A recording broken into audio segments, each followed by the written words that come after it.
a moe atamai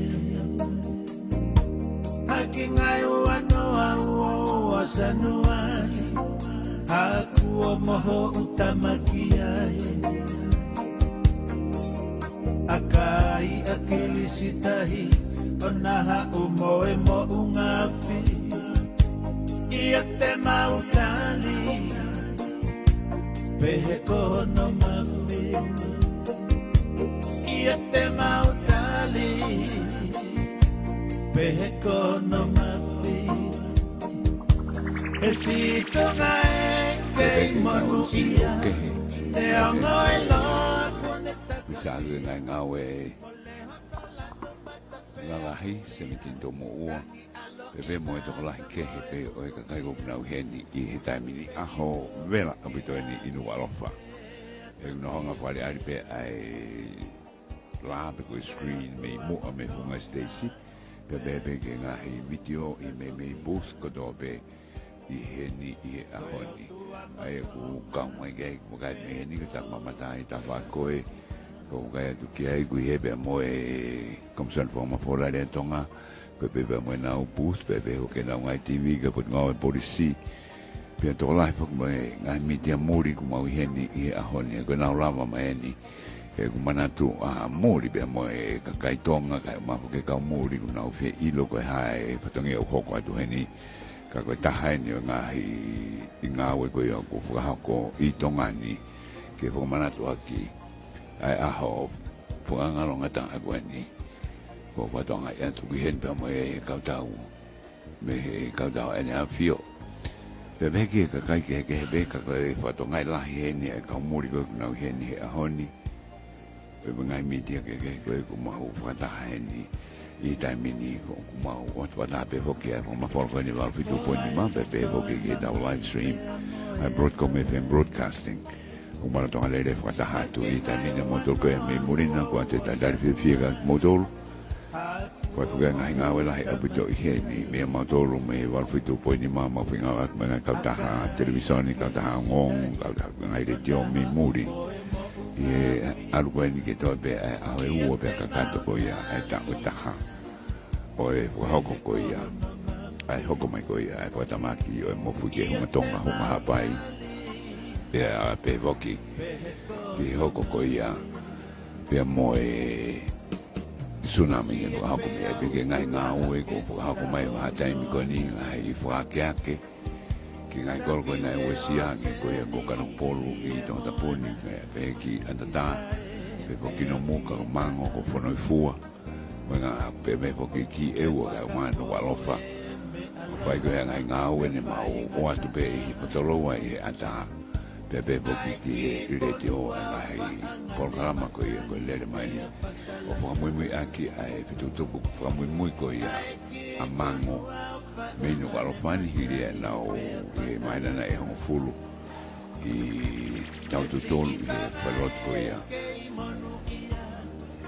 o e wisi e nao ia e ka unawa o ni ki ta anga I ewa I tamini Pepe hoki ki he whakatako ia pe a kuosna fo I tamina e kolofu o wada tasi I Pai pe fuk mangai programa ku ia ne whai wakai ane api Ki ngai petu ko ni ngai petu te kai ke langa ku e fukututu na ngai programa ku ia ki kau Pada beak na tolu to ko nai puranga pangelanga wala kai ngai programa fo ku e fukututu Ke hoko atu ai whinga I koe ekonomika tonga ni pepe foki ki a whetu ke monofu mo maru ke na tolu na ui se tonu e watamaki koe ia nai hoko ai koe ke do foki I taimini ko o si whetu koe ngai nau langa ki no moka pepe foki ki whanoi fua o ska kato a tatasi I lo tonga tanu e hara I taanga I ewa ka e langa ngai whare koe ke kai ngā mango o ku te le pe foki pe mo e hikma ko ki matatoa me ka no poru ke le nga hinga o ko ki ai ko sabe ai mo e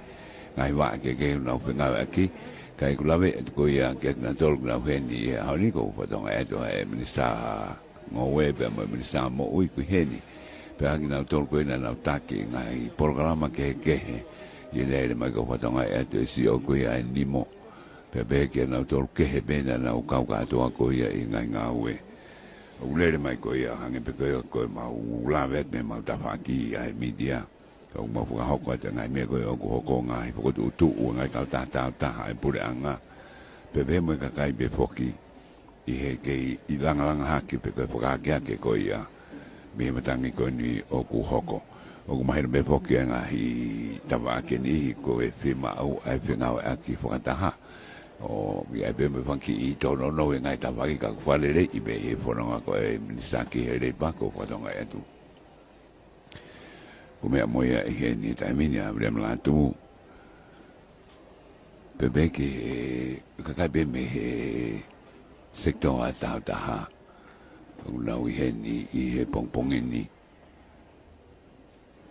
ke na ka mai i programa ko e hani pa ko te fa fe ni ke tonga ko to e hiri ni e fa fe ke na a ke nga i fa ari ko fa ko ni e fo te ko ga me ni ma ro ko e ka ta e of be ke wan no o na he ni be ke nga ita ko o si pulusio ta pe i uta pa ke nga anta la la biton ki wa vet ki busco ne tak mama tak ma wa e na nga i ata ma ume be en po pe mo e comme ça on va le tonga mo na televisione na u programa mo na do lo tonga le be mo e da mini ko nga ni o e a ko la tu ke nge ta manatu po ko ta po manatu me ko e na ho ko manatu be ko e a ko la hen ke fa na wa ko mo to tu pu mo na to ko e ka nga tonga ko murin ka we mo to ana ka ki mau hene ta ko ya ke fanga mai ni ke mau se ton ke ngai ata tu ke hanga ngai ala pe ke la ma tu ang ki tu a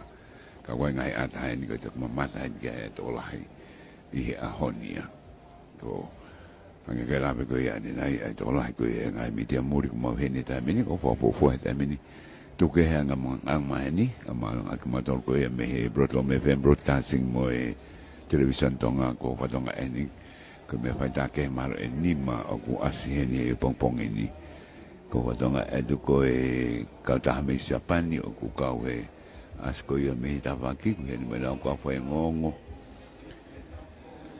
pe be ki ngai ka ta ke be ko i he ni i a hon ko ata fa ko ni pe na va ve da ko si na e wi mai ne na ke fa ta me ko he ni ka ta ha be tu ang ki he fa ta ke ko ya a hon ni ai ko e tak mamata ko ki na nga ko ai ta va ko ya ai ko ila sipa ali parte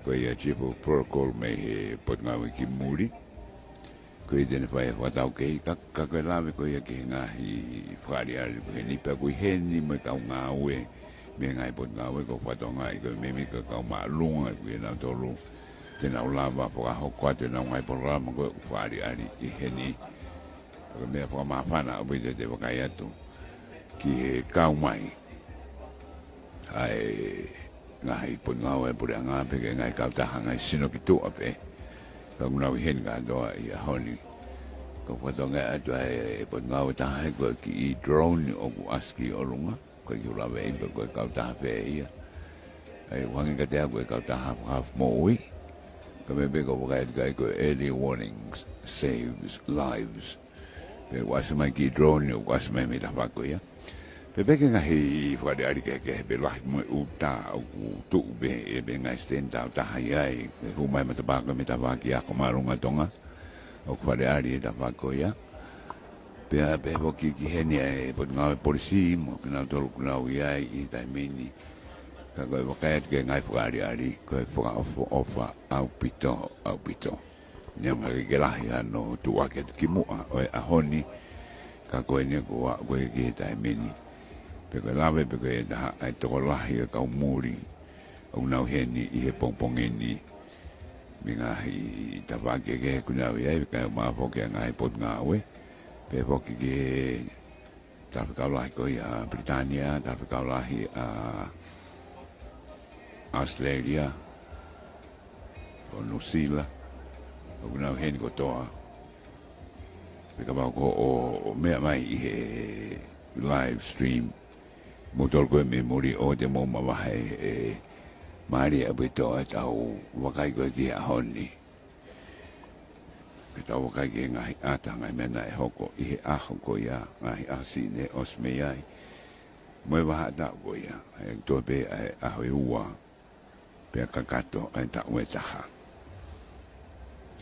e hoko ko ia ka ko e programa mo to ko ne dok me mai ko e wa lang langi premier de o sami wa pulu pe ko e presente si tonga ta daina ka se mi sono de ne fa qua lotu le tatari ai pure ko e sak mama tampa ko si o si on fina o mora mafi e vai le gen ko pa mo ka wif me ka ta me ko e ka borsi te na fa ka ta ha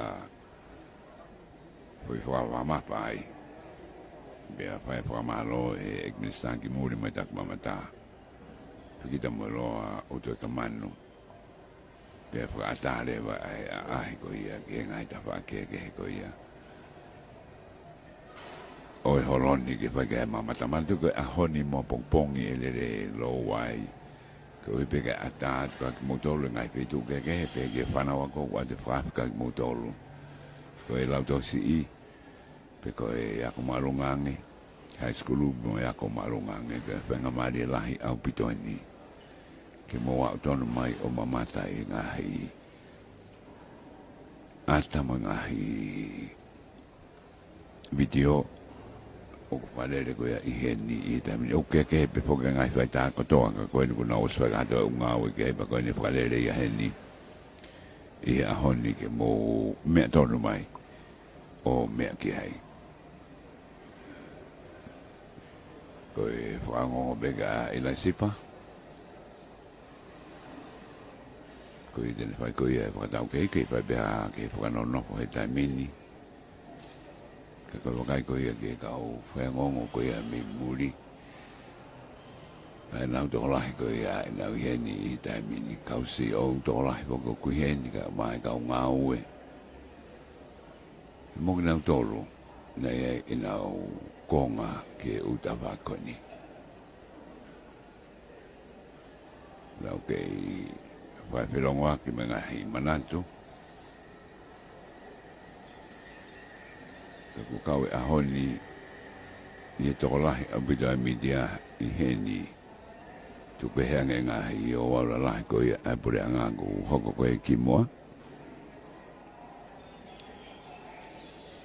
Ka koni tau ke I tatarpe foki ai. Ka koe koe lawe ko I ane nai koe ko ngata pehe tau tolu I tonga niu tau wakai ko e ki ngai manat me rie kai pe ho ki ngai ka ta ngongo ko ia me muri me BBC Voice of America NBC pe ho ki CBS ga ma ngai ka ta television ko ia I Australia ko e ngai media nu na to uta mai ko to mai ben me pa puna ko nu ki to mai ben ngai me nga o e ta meni o hu mai ko ia ki lo toni e ta meni o ku ke fo tikite be na ngai kato ai ko fa ta ba ko ngai me faita ka ko e to la he na do ko na o venga ma ka na wa o mai ki heni e ta mi ko fa tonga e ku heni be mo e forme fisi ma be Fiji Times ko tu ki ai ka Fiji Times ko la mai moia ka ko ngai media ke heni ke lava o lave ke ai na fonu heni I ta mini pe mo fa da me fogo wa le tu ki apina I le to wa fitu po ni ma a ko ni pe be mo dor ko mo lava masa mai I live stream Broadcom FM broadcasting ke mo hanga share tu ko ta ka ngai mama ni na wa de ta dar ve fie ke mo to ko to pe ko ia ka nga tonga me America fo mai a oi I aro ki no sila ki asa iria tanga fo no e pasiki ki ha moa ma fo ki a fisi Vanuatu New Caledonia o ki Papua New Guinea pe me mo tanta vi ma ke ki na tol ko la ve na lo tong mama mai me Europe ka ma fo ki a Britannia wa de tanta vi me Broadcom broadcasting yo mo ka mai ko ia he programa ke he o ho ani ko tu bueno wala fa ta mini ko fo ke tikiri e tolu alo tu fare ni Palo. kako kamata ini tau tuan kia ila sipa aripate. Tak mo afio ai o te maf yo tau lotonga. Tak mo ina afio tu po wono ko tui mo hau o tonga. Tak mo tahine kuina nas pau tu aho. Tak mo tama pilinis kalauni pilinis tu po toa ulkalala mo fale o ha mo heofo. Tap mo eiki whatawhehi la paha tuita, mo hau eiki o whonua. Tap mo eiki palemia leo, o po sa miu kuita vaipun, ka koe whakawhe whakalanglangi o pongpongin. Tap mo hau eiki minista o kabineti. Tap mo e kau whafofonga whakadiplomatika, o ngahi o tu puleanga muri. Tapo mo tangata ekis kei tai lahi o Salote tawataina whaiwhekau laki tōne biwheleti. Tapo mo kau pule ngā aue o ngahi pot ngā aue mo ngahi hoa ngā aue o puleanga. Tapo mo kau whakawhe mo ki moutou kotoa peu tau lonuku i whale whakamanatu o Queen Salote, i pongpongin, pe ki kāinga tonga kotoa pē, o mou mea mai i ngalu ea pe moe o pē. Pe koukole ke uhufanga atu, i he talamalu o lotu pe moe whonua, ka atake ka mata, ai polkalama whakaali ali, o ngai ngā aue na whakahoko e pureanga, mo ngā hoa ngā awe, lolotonga ai mapuna, ai mo ngāwhi, ko Hunga-Tonga, Hunga-Ha'apai. O ne maumaui, pea kafuefu ai funga ai whonua, i ātaha nima, Sanuari, Wāwhe, Woua. O tau whamooni, koe aho na whakaloloma, pena e nofo i lelenga ai tonga kotoa, ka whawhetai, ko sātai koe mafi, nei whiunga peia mo tau vai. O ko whawhei hen, a skeitai lahi, o se astonga tau ataina, whaiwhekau, laki tōne piwheleti, ki ni whakahoko, ai lotu kamata, o polkalama, o pongpongi, malo.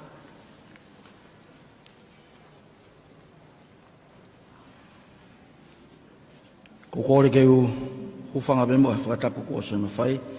Ki mua ke whakahoko te lotu e pongpongini. Mahi no behono tau mua. Ko e pāe mō ngā Hunga-Tonga Hunga-Ha'apai.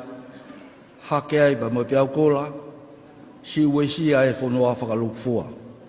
Ne ai si o tau kāinga na nau more ai. Pana e ho tau kāinga na nau hiki mai ko kumi whonua who'ou. Ko e ko kore at ki mua e lotu. Ko kore te mo ke tau ki whakalongolongo pe, hangahi sekoni, au tō kamata atu pa mo e kau polisi ai tau lotu. A moment of silence for kataki mo whalongolongo.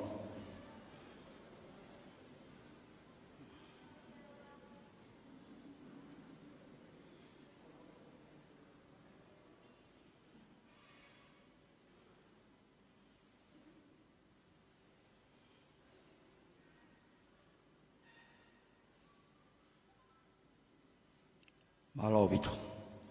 Ki mua tau lotu ko kore ki he i whea kau polisi, o mai mua tau ve se taha i he whāno noa himi o si e patok whai tau lotu. Malo.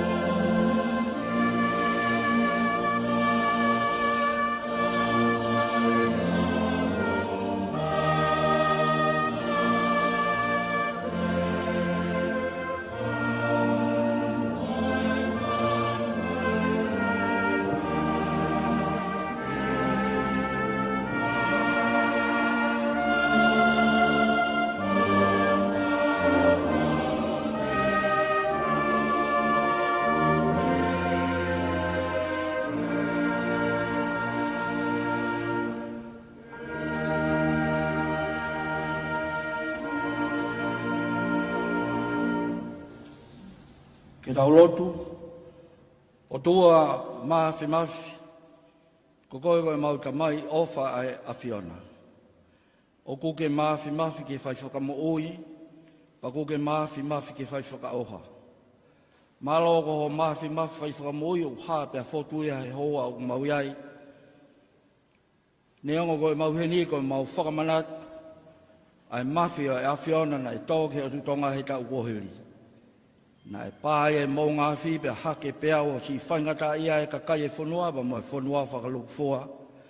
Kai māloho o whāmo o tauhi, mau tu utai he tau fo o koini, mau i he holo whakamanatua e koin Salote, ki he polokalama mahu inga koini, ke mau whakamanatua, ai teu ke lawa e tau e taha, ai mafi, o e awhiona na e tōke o tutonga. Malo mau kau he hoa e pongpongi koini ma mono polokalama mahu inga, o kukei la koi fia pia e ne awhio. King tupo ono ka mai tahine kuini ka mai whare haa moheofu. Malo ku lau maare pia hou eiki mau kau ngau he pongpongi o kumau iai. Kolo e pongpongi ni o kei lau maare e pia ai whakawhakalangi, ka koi pare e mia re ore o e whonua. Samiu kuita vaipulu. Tua mafi, maloho kau he kau minista o kumau heni, he pongpongi o kumau iai. Malo beho kau he kau whafofonga ngai whonua me tō pureanga unau tokoni e whonua i he pongpongini. Malo ku lau maari e pe minista o e potunga e ki muri ka uma ai tak mamata. Mo se ene kau ngā ue mo no whotutu o e polokalama koini ke whahano whakamanatua ki mautolu e mafi e Fiona na e tōke o tutonga. Si kau taki ngā ue e pureanga ka mai si kau ngai wha pureanga kau mai ngahi kau whakawhi kotoa pe o mau i he holo i he pongpong koini. Tua mafi koe ke puri pe lilo hoa mea ke whafonga e Awhiona. Mea kou amana ke maurea a ki o si Awhio i he Awhiona. Koe au ku mau kore atu ke te koe o tua mafi lau maria maani oni. Ha ere mai o tataki mautolu he polokalama koini ke mau hono taumua. Tua mafi, tuku ke tuku loto i a mautolu ka umai ka kai whonua ka mai whonua whakaluku fua. Koe mafi a Awhiona ku hao niu pa whakalewa. Ko ia une tataki ki mautolu pa he kai ke mawala whek ainga pa moe mafi a Awhiona. Mau kore atu ai polokalama koni tau ngau e pe moe Awhiona tāpui ki na whoitui ki mautolu mo ki nautolu unau whakahoko e polokalama e ako. Tua mafi ona ke lia ki mautolu ko hui koe mau ngai tono no ka kaha ere mai toi tataki pe whanonga a tonga i he tau who koini. Mau kore ngahi mea ingo tobi e sisu klais ko alo ka ko mau whakamo ui. Amen.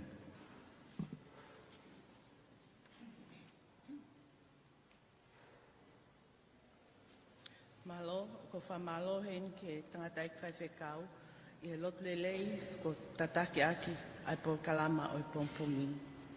O ko whawhei heni ai pulelahi o i pot ngau e takmamata sione whinau mo ala mafi kini whakahoko ai lea tātari o i pongpongi.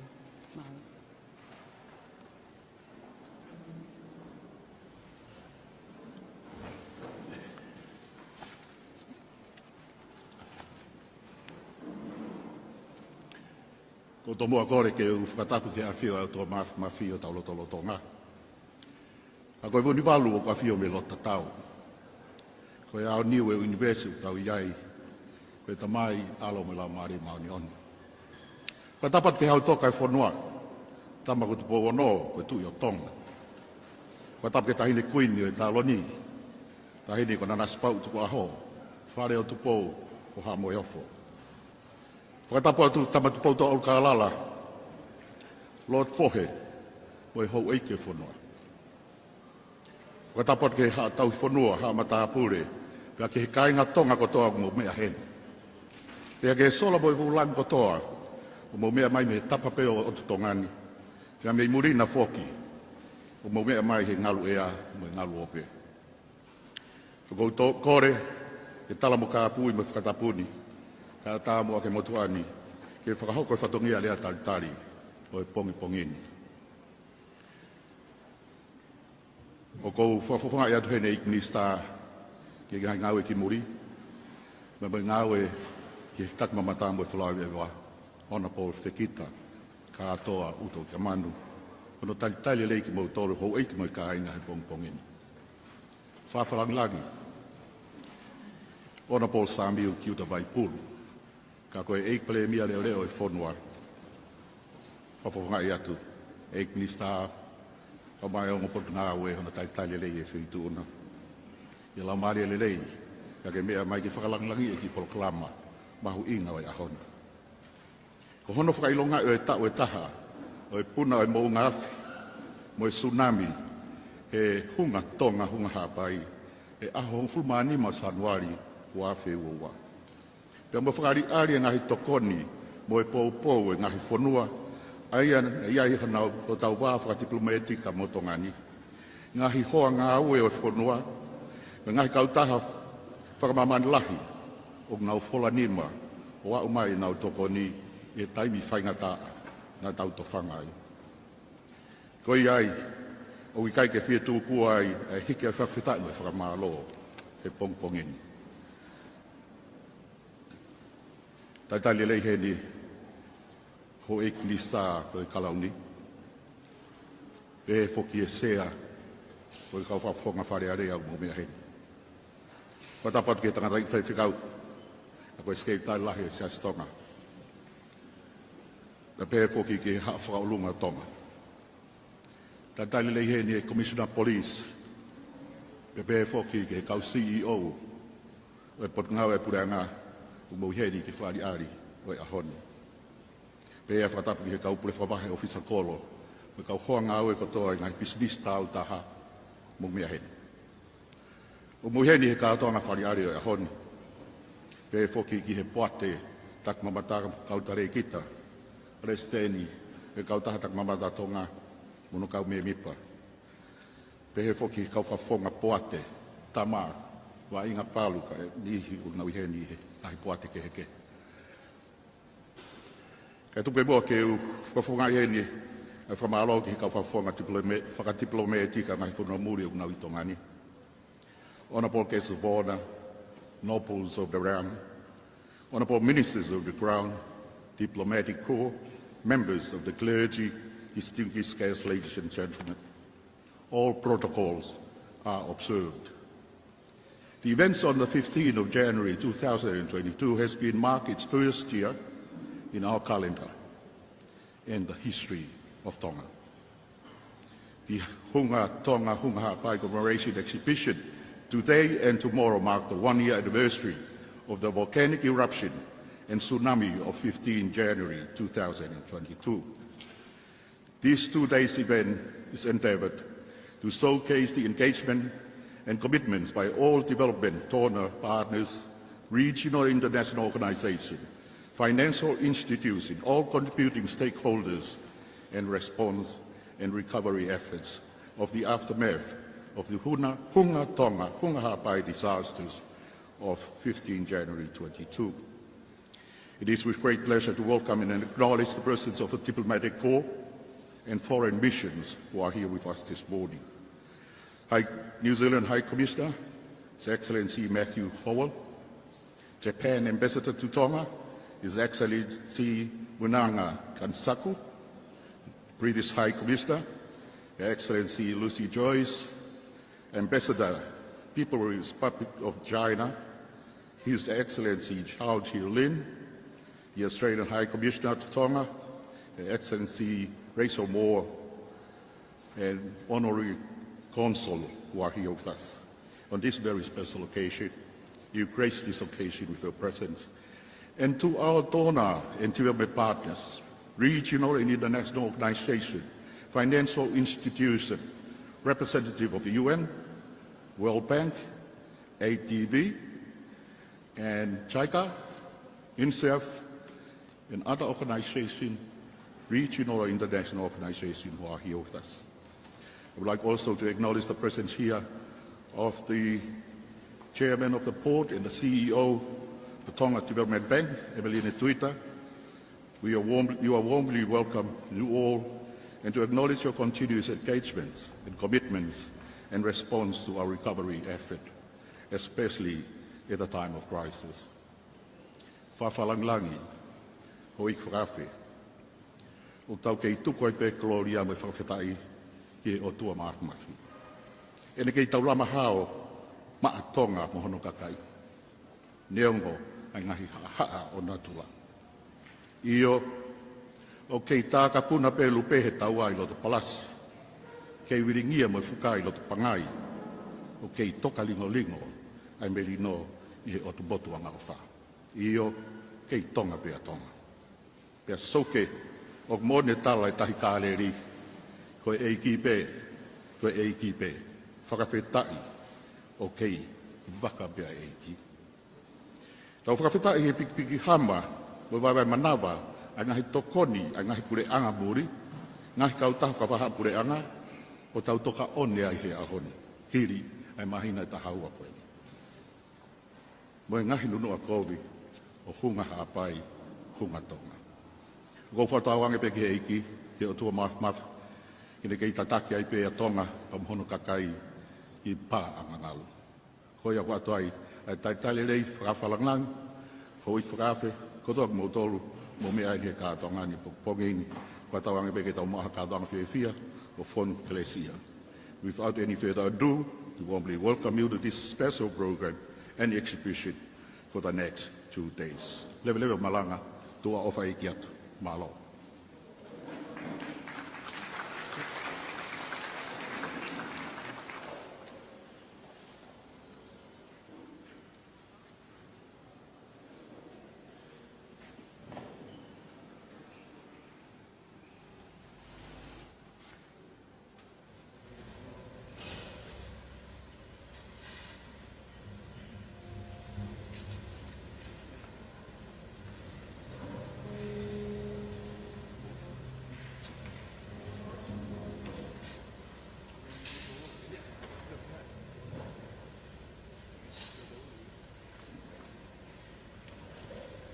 Lo tratare da mengi con coi o coi fi coi tame coi ai ka polisi.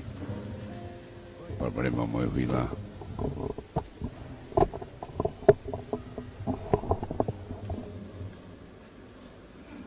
Padama be wa ti to ta ko ai fom fora ko ni me hol ko mana ko sale ni wala fa. Mo ko va spoke about my live stream at Broadcom FM Broadcasting. Nego ele maria ele tratar con el bajo que si o esta mamá nazione mola ma fina to che osi che poi angongo in che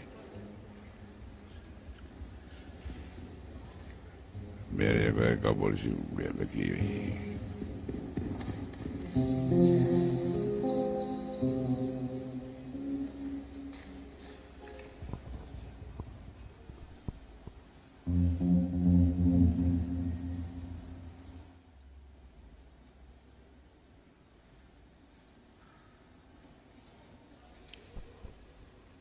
tem dat nou ook iets doet, maar bij natuurlijk een media moody. Tot dan ook doet, maar bij de maat af kijken, toch ja, maar ben mee maar wat puna. Dia ini now mo fatonga me be cross holang na dol gue ngai ata ko tu watu ngai media ko memory. Now fi kau ma ko ia honi. Ia lama ko ia tau ka kanto. Nengo to a hewa. Ano fo mana tua ko ia tau taha. O pa ko ia Hunga-Ha'apai Hunga-Tonga. Bebe ho ki pe akula pe ko tsunami ko ne ho ko mai. Ia ai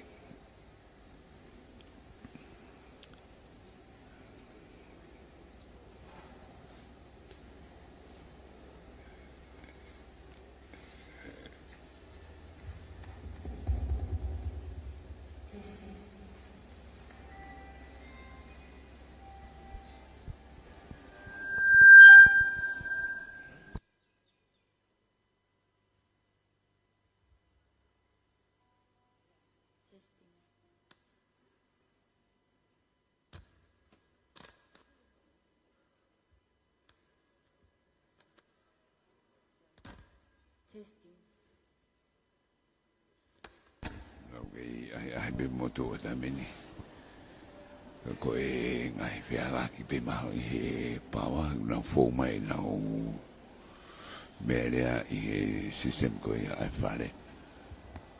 Kanu kuna o e heo ko e whaskoe, pe tena riri ko e whasetaha.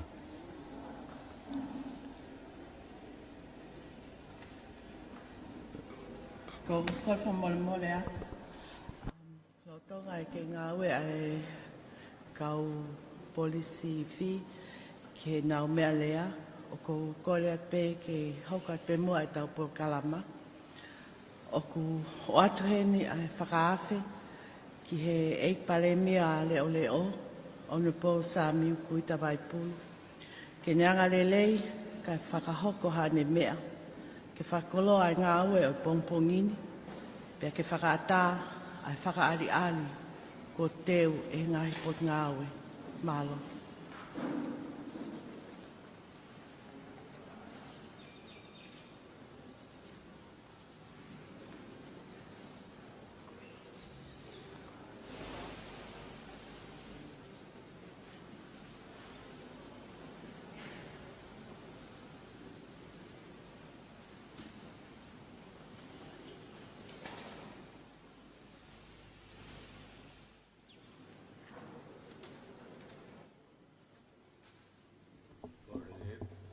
Eu whatapu ki e awhia e o tua e o tau lotolotonga. Tapu ki e ne awhia o tupo ono. Ko e tui e o tonga, whatapu ki e taine kuini na naspau tua. Pea e whatapu ki e paremia. Pea whatapu ki e Lord foi mo ho eki minister katoa pe o e kabineti fatap fo ke ia falalia fatap atu ke tu fatap fo ho eki fa fonga ngai puranga muri o tau heni e aon fatap atu ke fai fikau mo e lotu lere na tau kamata ke ai o wau o e ahon whatapat fo ke whiwhine mo tangatai whanua katoa o tonga pe fo ke sola mo i vulangi o tau hen whatapat fo ke tau whanau ono katoa ko e pongpongin fo ku tau Fia ko toa pe tau whamalo ke o tua mafi.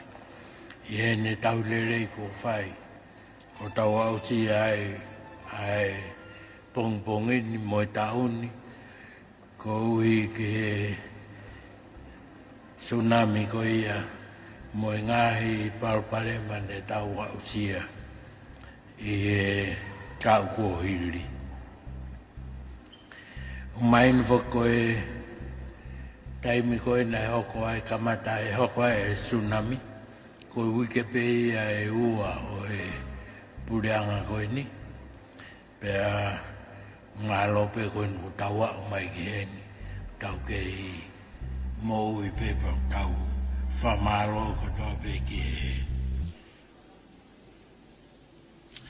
O whae o tua ko whai mak tau tolo. Ko kore ke u whahau kan mo e whahau ani i e rea whapilitania ko e uhi ko e kau whafonga o tau ngai hoa ngā ue o nau toni ki tau tolu tau au sia mai ai bongbongini. May I acknowledge the presence of God in our midst. King Tupo VI and Queen Nanaspau, Prince Ulkalala, I'm sorry I have to be Vavawen.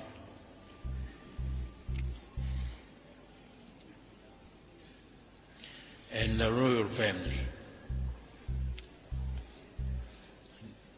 diplomatic corps, representatives of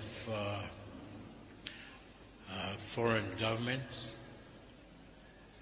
and our stakeholders, and our donor partners. I would also like to acknowledge the presence here of Jonathan Beats from UNICEF, who are with us here today.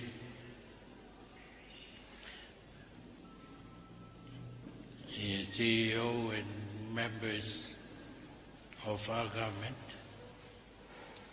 members of development banks, the Development Bank of Tonga, Asian Development Bank, the World Bank, and all other institutions who have been helping us, representatives of NGOs, regional and international organizations, Lord Chief Justice, ladies and gentlemen. Today inaugurates a series of events organized by government to mark what is the first anniversary since the unprecedented and violent eruption of the Hunga-Tonga, Hunga-Ha'apai volcano. All of us will forever recall where we were in that fatal January 15th, 2022. Tonga experienced the most powerful and devastating natural disaster known in our recent history. The Hunga-Tonga, Hunga-Ha'apai eruption and ensuing tsunami were a blast equivalent to 4 to 18 megatons of TNT.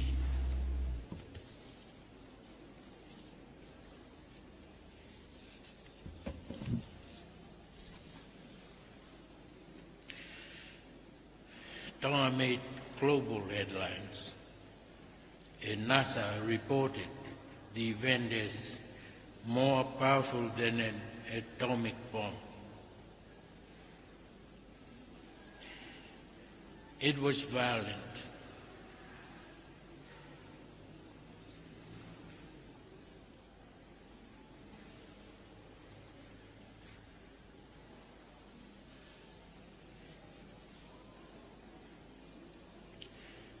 It was unforgiving.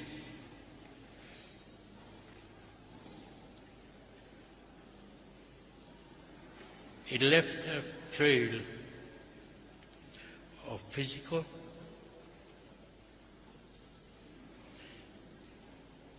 economic, and social destruction.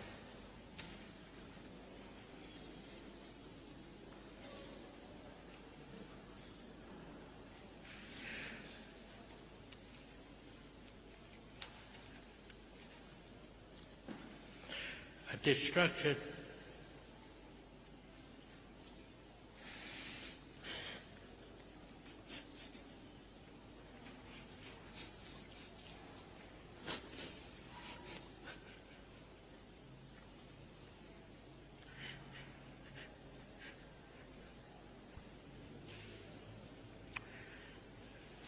we continue to recover from today.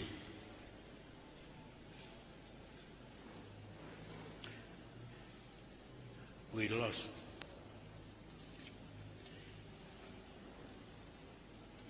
entire communities. We lost businesses and livelihoods. We lost livestock and animals.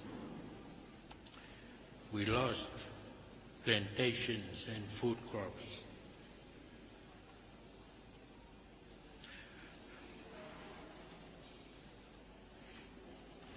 We lost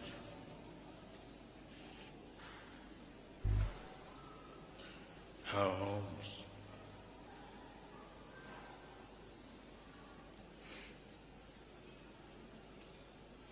for some of us,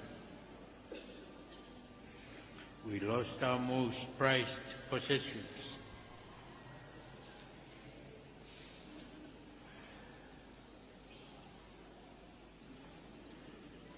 Our loved ones.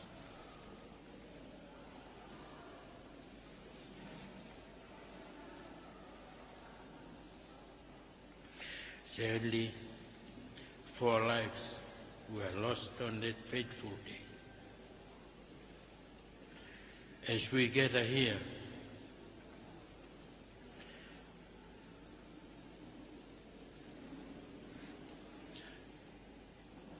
let us remember that while many of us lost so much, the families of those 4 lost so much more.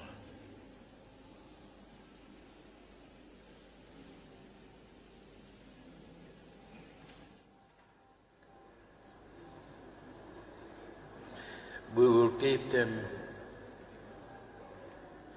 in our hearts,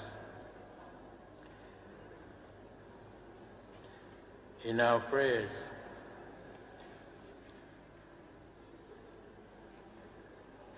and we mark this first anniversary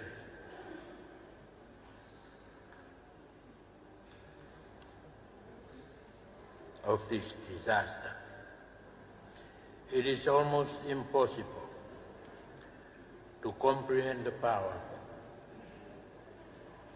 the magnitude of the eruption. A year on, studies continue to try to understand the full extent of its impact.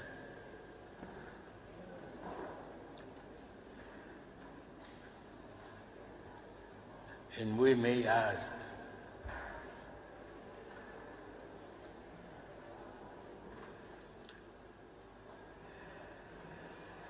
how we made it.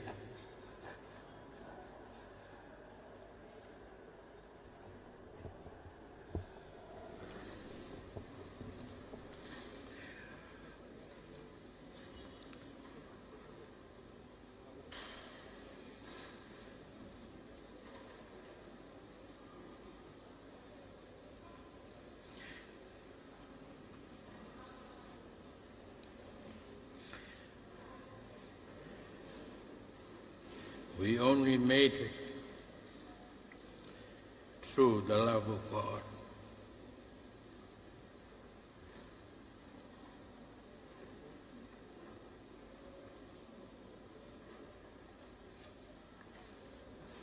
Just one such study revealed that satellite images confirm that the eruption produced the highest ever recorded volcanic plume in 57 kilometers high.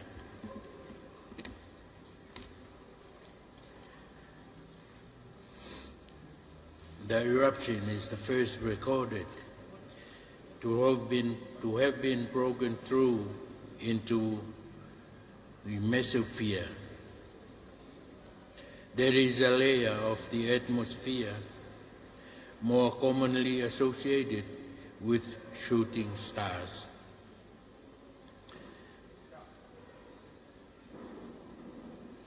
The eruption sent shock waves across the world. It was so powerful it triggered a tsunami warning across the Pacific. The United States and Chile at 100,000 kilometers away. Blasts were heard as far as Alaska. Boats in New Zealand were damaged. Huge waves crashed on the shores of Suva. Tsunami sirens blared in Ecuador. Surges of water washed over Santa Cruz in California. And it caused damage to fishing boats in Japan. Sadly, 2 more lives were lost in Peru from the waves triggered by the volcano. In somewhat of a daze, we awake the next morning to a Tonga covered in a black, thick blanket of heavy ash. It is how we all felt in the aftermath, dark, somber, shocked, and confused. Those of us in government, tasked by the people to lead, now had the challenge of trying to recover from the initial disorientation and a lack of information. We could not even properly communicate within and outside our country. The global rapid post-disaster damage estimation revealed that Hunga-Tonga, Hunga-Ha'apai volcanic eruption, tsunami and ashfall caused an estimated $9.4 million, equivalent of Tongan Paanga 208 million in damages, the equivalent of approximately 18.5% of Tonga's gross domestic product. This was later updated by the World Bank. In June, to be US $182 million, equivalent of Tongan Paanga 412 million Paangas, equivalent to approximately 36.4% of Tonga's gross domestic product.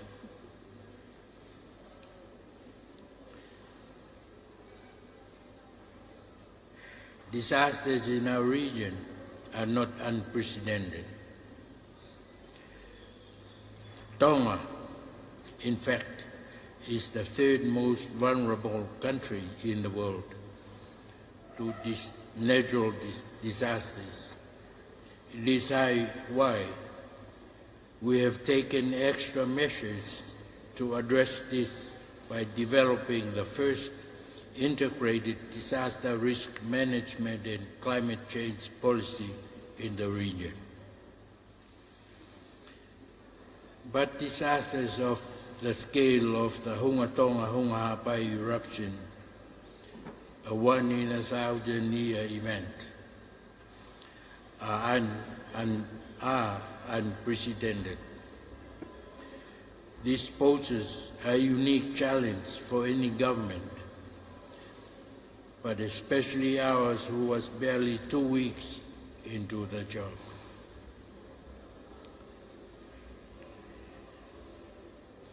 Frankly speaking, monstrous challenge was compounded by the damage to the fiber optic cable. The cable is Tonga's main means of communication. All communications with the outside world were cut for over 5 weeks. Add to this the COVID challenge. At that time, Tonga was still one of only a handful of countries that remained COVID-free after we had to close our borders. In that dire and complex situation, it was a great encouragement to know that so many of our partners in the international community were willing to lend a helping hand and offered to assist. Today we can say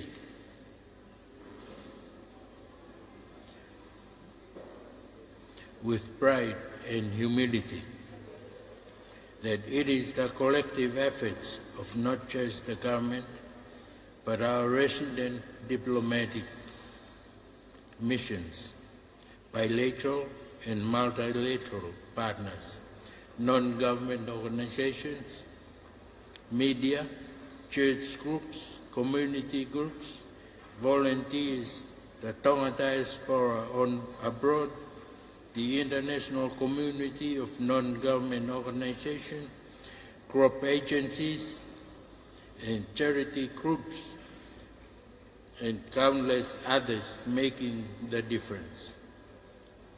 It is working together which made any achievements of this term possible a year on.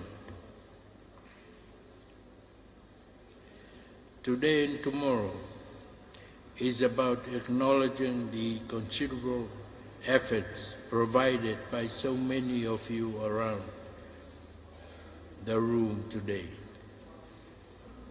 It is only just that on the first year after the disaster that we showcase the work undertaken to support the government's response and recovery efforts, including from multi-agency response teams and the international humanitarian assistance and disaster relief collaboration since the tragic event. I'm glad to see that booths have been set up by all stakeholders involved in our response and recovery efforts.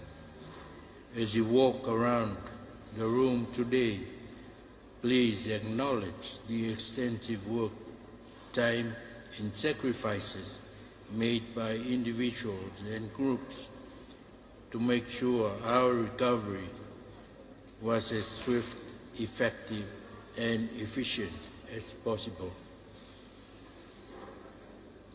As you may all know, that some of those affected are in their houses now.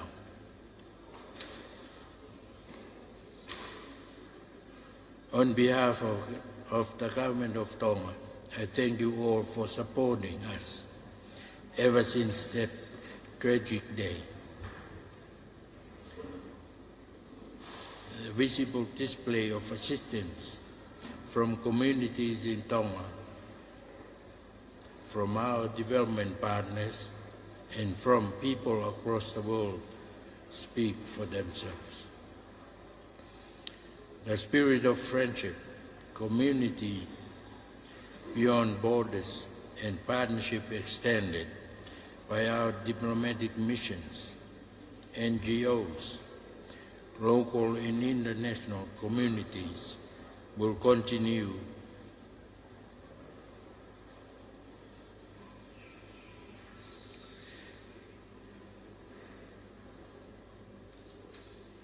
to be in the hearts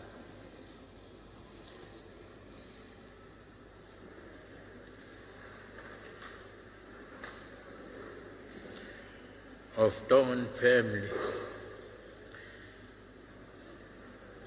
for generations to come.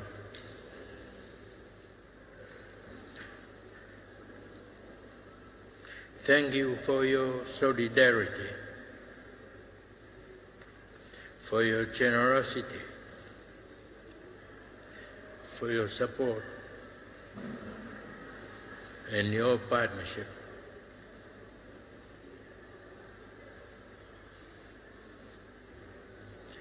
Thank you.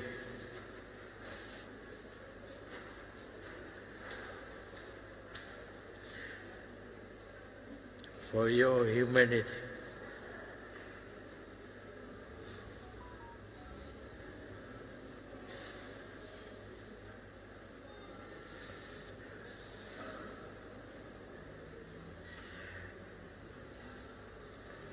All we can give.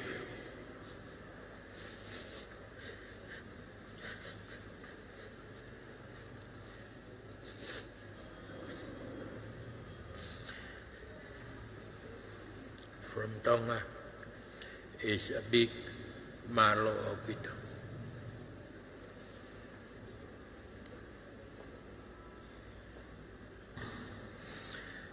I am pleased to now declare this exhibition open.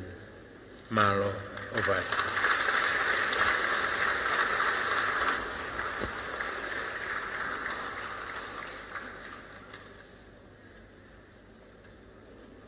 Ko e anaia ai whare ari.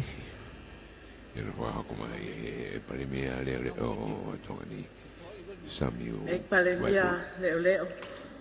Honorable Samiu Waipul. O ko whea ta wha malo.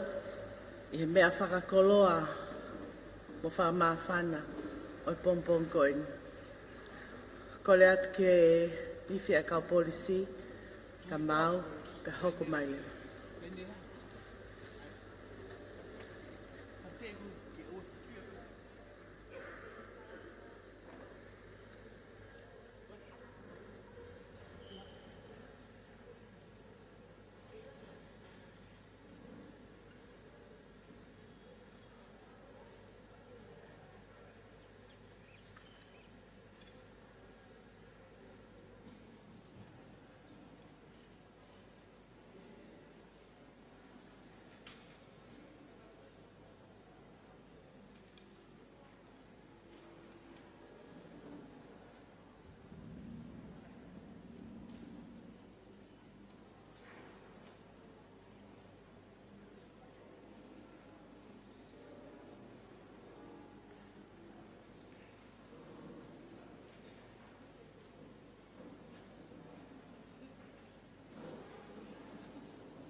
kau polisi. O kau whawhai heni a eik minista e pot ngawe ki muli. Mo minista e pot ngawe tak mamata. O na po whekita mo e loa katoa o tui ka manu ki ni whakahoko ai mea whakamalo. Malo.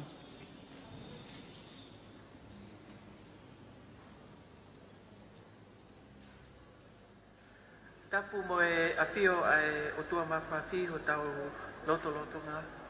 Tapu mo e ena awhifio, kingi tupo wono, kau maa e kuini na naspau. Te kore ke uhufanga he whakatapu kakato nei ka mata aki he Master of Ceremony ai tau pokalama o e pongpongini. Kai ata ke whakahoko atu ai ki lea non I he Lea Whakapitania. Honourable Acting Prime Minister, Honourable Cabinet Ministers, Your Excellencies, Heads of Missions and members of the Diplomatic Corps, Honourable Speaker and members of Parliament, Chief Justice, representatives of regional and international organisations, Chief Executive Officers, ladies and gentlemen. I'm honoured to deliver this vote of thanks, a vote of thanks made to acknowledge the joint and critical contributions of all those who have supported us in our response and recovery efforts following the Hunga-Tonga, Hunga-Ha'apai catastrophic disaster. The unprecedented volcanic eruption was met with unprecedented level of assistance. This assistance is still required for the medium to long-term recovery phase and continues to be provided by local, regional and international partners. To acknowledge on the one hand the scale and impact of the assistance received, but also to show gratitude, we have decided to host this commemoration exhibition today and tomorrow.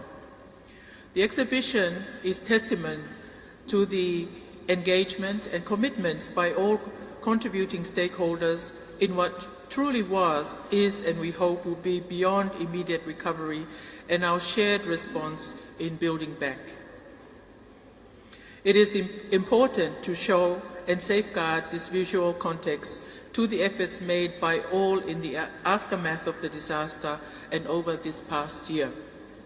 Allow me to share beyond what we can all see in the exhibit some of the key achievements of government in tackling what was a quadruple crisis of a volcanic eruption, tsunami, COVID-19, and economic recovery ever since the tragic day for our people. As the Acting Prime Minister acknowledged, this is a community beyond borders effort. It was and is a complex effort made possible through collaboration and cooperation between governments, families, communities, diplomatic corps, regional and international organizations, non-government organizations, the Tongan diaspora and people across the world. In a way, this gives hope, and a hope is what was and is needed. The severity, the unexpectedness of the event, the scale of the damage, and the emotional toll brought together families and communities in solidarity to rebuild a more resilient Tonga. Government completed a response plan for the Hunga-Tonga, Hunga-Ha'apai disaster in early February 2022. It focuses on providing long-term recovery and reconstruction assistance that is inclusive, sustainable, and contributes to disaster risk reduction. The vision set out is recovery with resilience. The plan and achievements have only been made possible by the collaboration of our development partners, and for this we are thankful. The plan identifies priority sectors for recovery, including housing, recovery, food security and livelihoods, tourism industry, and public infrastructure. Allow me to share a few key achievements on housing recovery. Following the initial damage assessment conducted by NEMO and partners, around 600 structures, including 400 residential buildings, were reported to have sustained severe damage and required immediate assistance, and included 287 that were completely destroyed. These included communities of Fonoi, Nomuka, Tungua, Kotu, Mango, and Adata. The first residential house was completed within the first month of the volcanic eruption tsunami. Just before Christmas, 22 displaced families from Ata Islands moved to their newly completed homes at Masilamea. In addition, 16 families from Mango have moved into their completed homes on Ewa Island. Residential homes around other coastal areas that were severely impacted continue to be constructed. On the 6th of February 2022, COVID-19 lockdown restriction notices came into effect and were reviewed regularly in response to the first COVID community case. Since then, over 90% of the population have been vaccinated.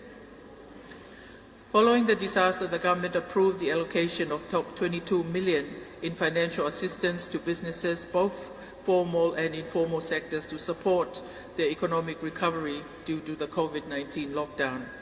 Up to 1.5 million was allocated to education for school fees for secondary students for term 1 and all primary schools, including church education systems and private schools.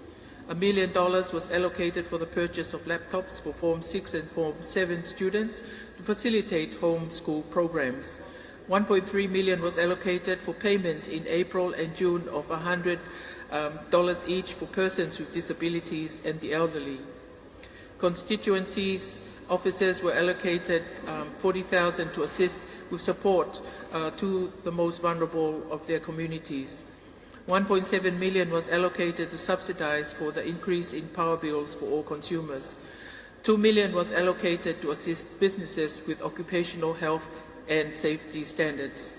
$2.2 million was allocated to assist private sector businesses with staff wages. $500,000 was allocated for the informal sector in tourism, fisheries, and agriculture, food and forestry. $11.5 million was allocated through the Tonga Development Bank for the provision of soft loans to targeted sectors: agriculture, fisheries, tourism, retail and wholesale, and large businesses. An extension for taxation files was granted. Up to $14 million in tax exemptions for the inflow of food items, building materials and recovery imports was also provided. In terms of communications, not only do we live in a century where communications is key, but this is even truer when you are in a country made up of multitude of often very distant island groupings. The destroyed submarine cable, which severed communications for 5 weeks, was restored in February 2022.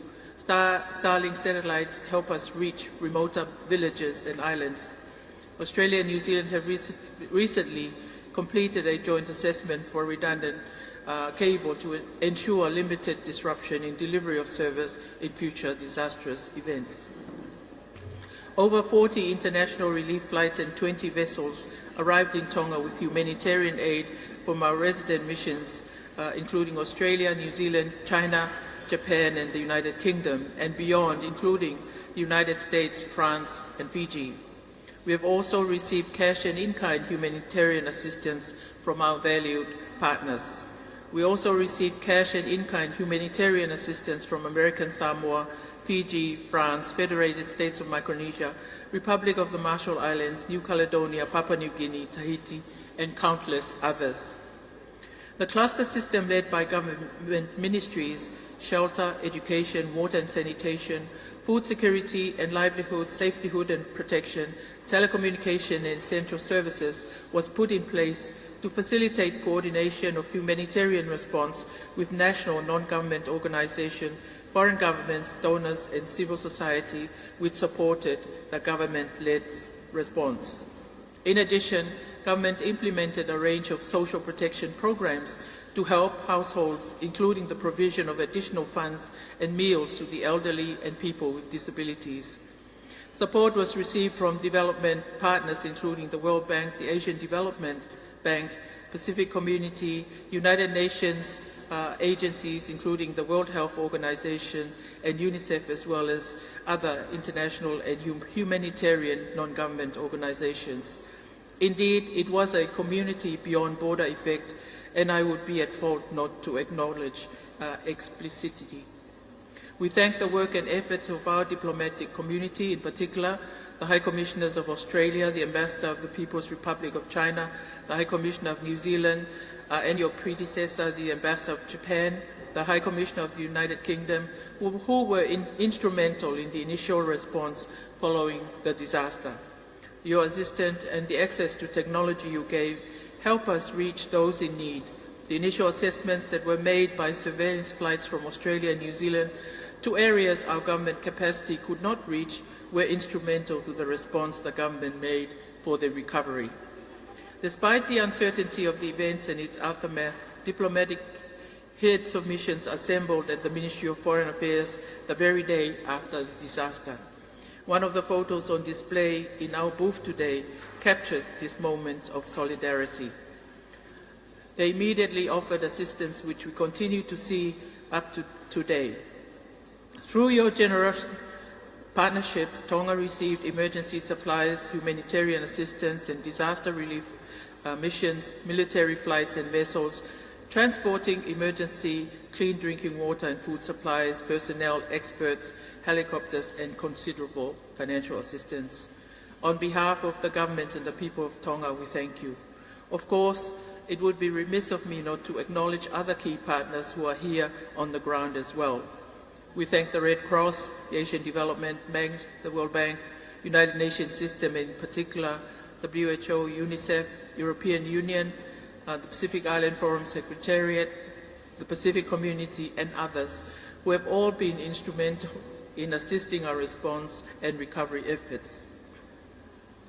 Many of our bilateral partners, both in the region and in the international community, also complemented these efforts. Malo aupito. We often learn that one of the most harmful failures of the international community's response to sudden disasters is a lack of coordination and the delay in aid reaching those affected. With all your support, we have managed to avoid that trap, and I think it would be good to document lessons learned.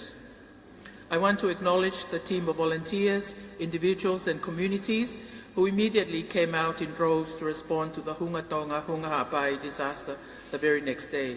Whether it was to clear the airport runway to enable humanitarian flights to land with much needed supplies, or whether it was to respond to basic needs such as clean water and emergency kits, or help their neighbor clear ashfall and debris from their roofs, these acts of solidarity reminds us of the strength and spirit of our community. We thank and acknowledge local non-government organizations, women's groups who helped us to tend to the vulnerable, church and community leaders who led worship and set up support where needed. These groups often go unnoticed, but are strongly amongst the most impactful, but their ability to reach out to families, communities, and those directly affected. We are thankful for your partnership and support. In closing, I must say again how we will never forget for generations to come the dozens of stories of individual heroes from that fateful night. People were running out of their homes with buckets of water during the heavy ashfall for vehicles stuck in the traffic to clear windshields and enable them to drive to higher ground. The radio played a mother's recollection of her young daughter screaming out to her as they ran from the waves to keep running when the water had swept away their home. The mother eventually found her on her knees praying fervently as she reached an elevated part of their land. And there is the story of the Tongan Aquaman who survived over 27 hours at sea. These are the stories speaking to the strength, faith and resilience of the Tongan people. To all our diplomatic friends, regional and international partners, thank you for giving us that helping hand so that we can continue to be resilient in the face of adversity and hopeful for our future. A year has now gone by, and together we can take pride in what we have accomplished. Look at the flowers continuing to bloom out of the ashes. Root crops are harvested and homes and families are being reunited as borders reopen and remain true to the Tongan adage, "Oke Tonga pe a Tonga." I thank you for being here together to commemorate this important day. Let us remember those that we've lost. Let us thank those who stood by us in our time of need. And this Sunday, as is customary, we will gather in churches to worship and give praise for all the blessings of the past year which enabled us to reach this day. Let us not forget, but let us also be thankful and look with hope to the future. Malo Abito. Thank you.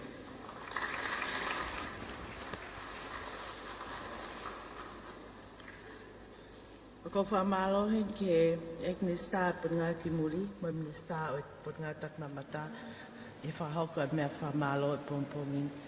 Ke whakakato ai konga urake por kalama e pompongini, ko whawhe ia e tangata e whawhe kau, ke ni whahauka e ke lesi, ki mua pata kauka kunu a ahi, o ngai whakari ali, malo.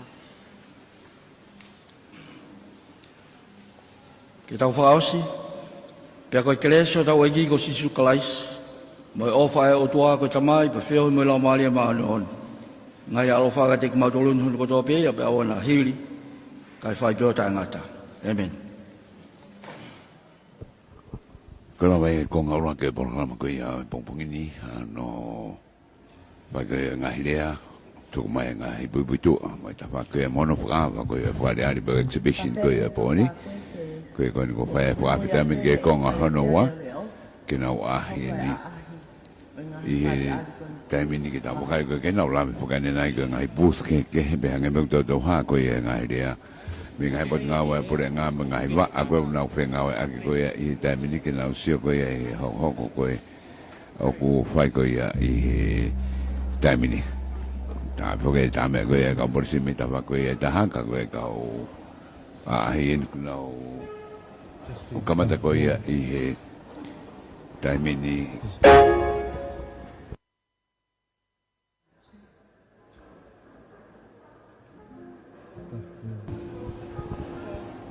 ai ngahi pot ngawe ke fok ka ko e osene ku afu abito i taimini ka ko tau ka ko ke ahi ku ko ngatoro fok ai tu ko e ga ngata pa ki ko fa be mo e tu ko e ta be mo o te dai loto ai ngahi pot ngawe ke ko ku fa ko i taimini ang ebe ko ngahi le ko ne fa ko ko ne lai ko na nga fari ari e time ko na hoko ai time na e o sai ngahi to ko ni fa ba na fa ko me ngahi wa afi nga a ke ko ia o e pure nga be ki ngahi sino ko ia me tu a ka na fa nga a ki ka ma fo ke ai ngahi to ko ni ko me ngahi pure nga mo ai na ka ba ku di he ni ta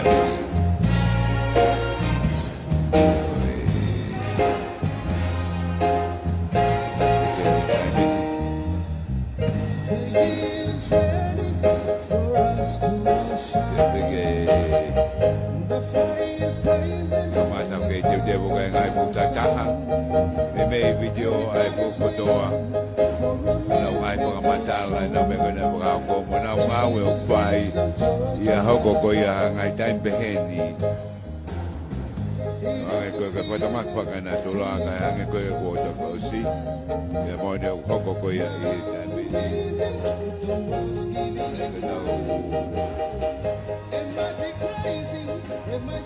lang ya ulap ko ni nai to la ya bi ko ya ngai me ti amuri na he ni time ni ya ba hai lo ke ngai ta ba ben ko ta wa kai ko ya ko ko ri si ko ngai a ta me ta ba ma ta ku na wa nga to ku mai u ta ba ko ya ke to ko ya ma ki te ni ti be ko pu pe ai u wa ke ko ya ai pure anga ko na ko ha ko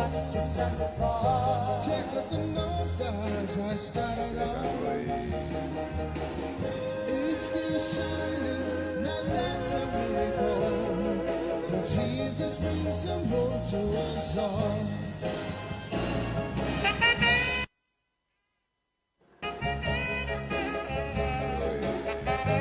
Dame buone ka borisiu. Fare il bebè muy vai go ya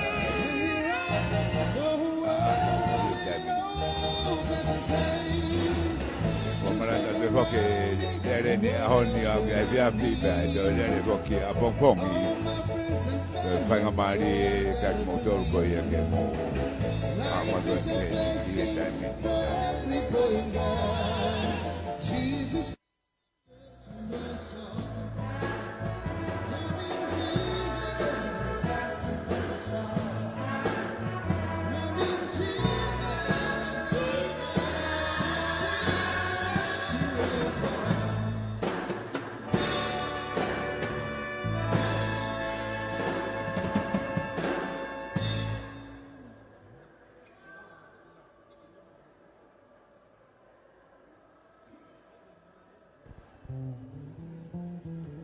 So la happy to be okay ka fa ko he ni hoani na o fa go ia ahi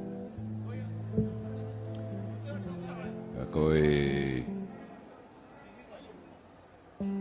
tau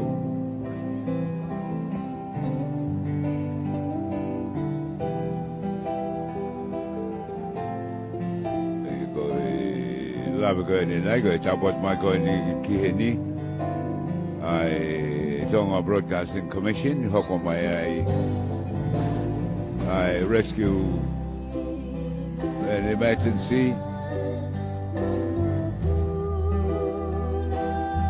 Dapat mai dapat ko gihala dapat Hawaii, pagkaw tak mamata.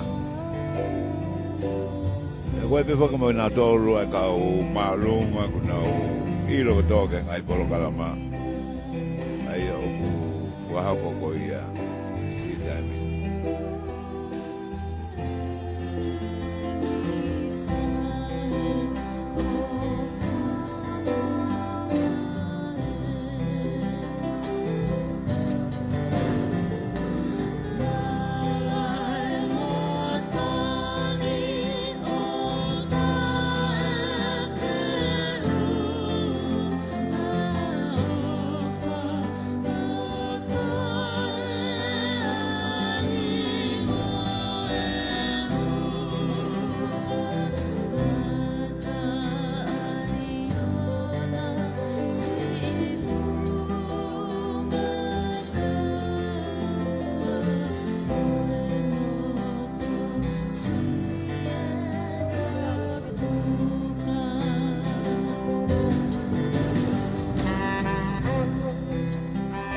Ko ni tu ko ye ta mini ngai ahi ko ngai ata ko na ko atu kai ma furi le mai ta mini ai live stream o atu ai ngai me ko ye bon ngau tak mamata kina hanga ko ya o ha ko e ta mini ya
has been termed as one of the most powerful volcanic eruptions of the The situation in Tonga remains unclear tonight, with the Pacific nation International phone and internet connections have been disrupted, making communications.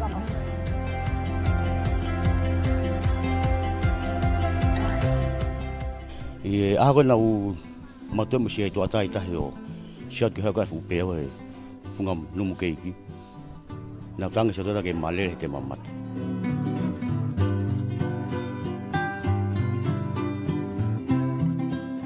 ko lere mai mo duania ke lere ki ano family o se mahino na alu mava ke tulimu ya tu pega no family kana ya ki fe fin mo tua ko ki porio o kuhanga e hono tungaane o figa ke kau faki mai o kuna unofo i matatai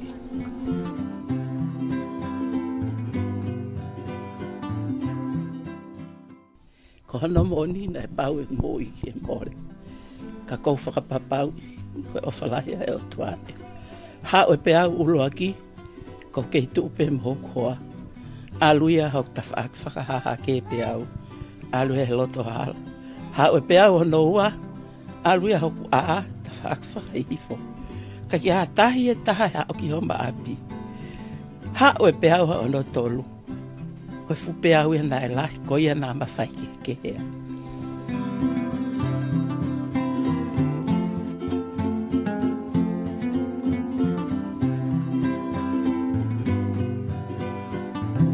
O whawhetai pe au mau ki mo ui. Pea ko me mahu inga pe ki a pa ea ki toku i mana vai.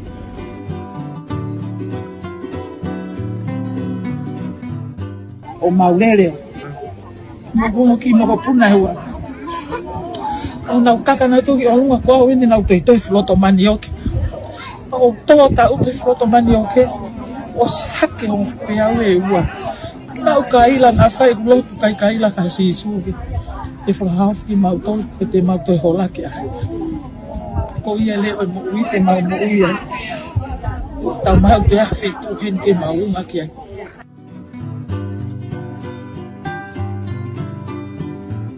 toko ni ko ki ai o hau e ulak pe au lahi o aki o ne tau ya mau tolo mau tua o mau fa ake mau dori e ka walo aka o ma va he tunga nei ka no fo be ba mo fini mo tua Neo ngona ngari pakatu upake ai hoko mai ai paingata kana ai pe taimi painga mari ai o tua mai ka nga ke mau pe tukutuku ne kei aho ne kei taimi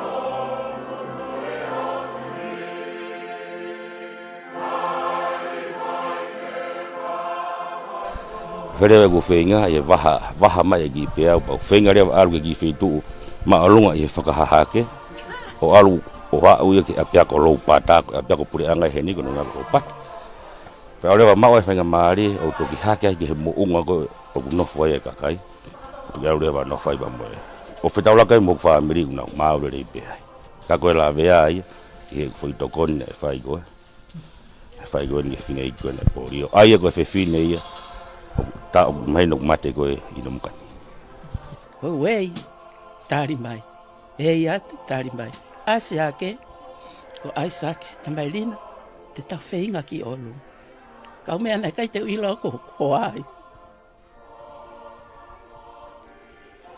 na kaka me fai ka ki olunga pau e ke an ko hai siana tambai ko pahul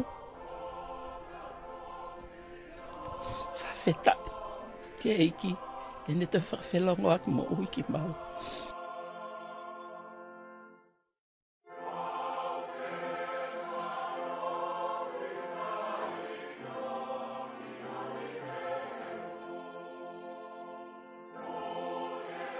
Ko e whawhitai peña ki he eiki ene mai hawhainga maari ke mau ki mo ui ki ko pe mo mari mo whanau.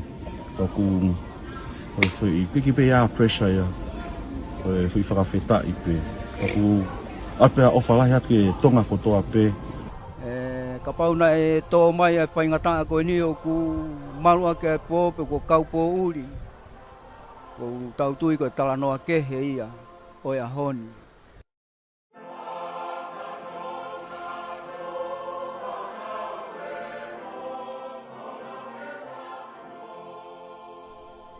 Koe mea kepe ko malo. Malo whawhetai ke eki. Sia mata.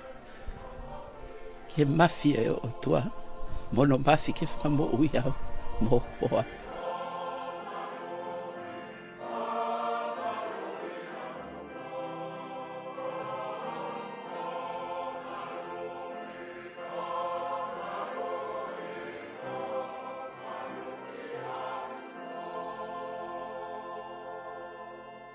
Pe koe kakato ia o e programu ko ia no whaata o e whare ari makehe ko ia ko ngā o kimuri pa mai tak mamata tonga i amana ki tau whakamana tua e kakato ko ia tau taha ai tō e whatamaki o e pā e mō ngāwhi Hunga-Tonga Hunga-Ha'apai pe a pe whoki i he pēo kura pe ko i tsunami ko e ne hoko o apuhi ai ngahi motu ko i ne ua sialahi pe a pe whoki ki tonga ni hono kotoa.